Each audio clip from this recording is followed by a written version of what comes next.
I know I've been asked by so many colleagues in the international development sector about our partnership because it does stand out. It is a bit unusual. I'm wondering, have you been getting a lot of inquiries also? Absolutely. I've had at least 7 or 8 different leaders of nonprofits approach me and ask about the mechanics of the partnership, how it was working out. What did the negotiation process look like? How were boards involved? Really, every element of it. And I think there's a real hunger for more partnership and collaboration within our space, as opposed to competition for resources. And I think there's a growing recognition that we all need to be working more closely together to leverage each other's strengths. So I do think that this is something we'll see a lot more of. Kristin, I'm curious to hear more about conversations that you've had. I've had interest from smaller organizations. I've had interest from much larger organizations. A lot of people want to know, was one of the organizations in trouble? Because that's often how these conversations start. And I always tell them, no, this was completely strategic, completely mission driven, from a point of strength in both organizations. And we just decided we could do more together than we could alone.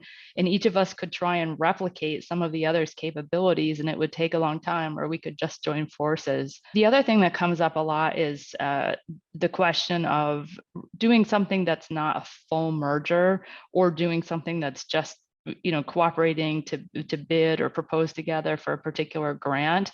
I think we found a really fantastic space in between them.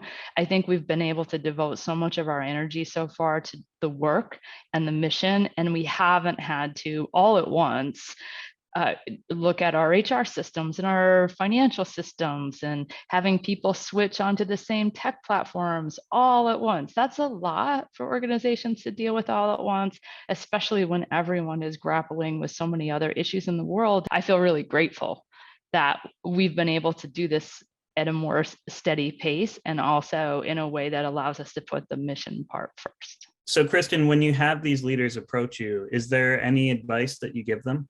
One clear piece of advice, and I always say, don't start with the mechanism of partnership. Start with what you want to do together. Is it a merger? Is it an independent subsidiary? Is it a strategic partnership? Is it just working together more diligently on some joint projects? There are actually so many different ways for organizations to work together. And I always think that the conversation can risk devolving into merger or no merger.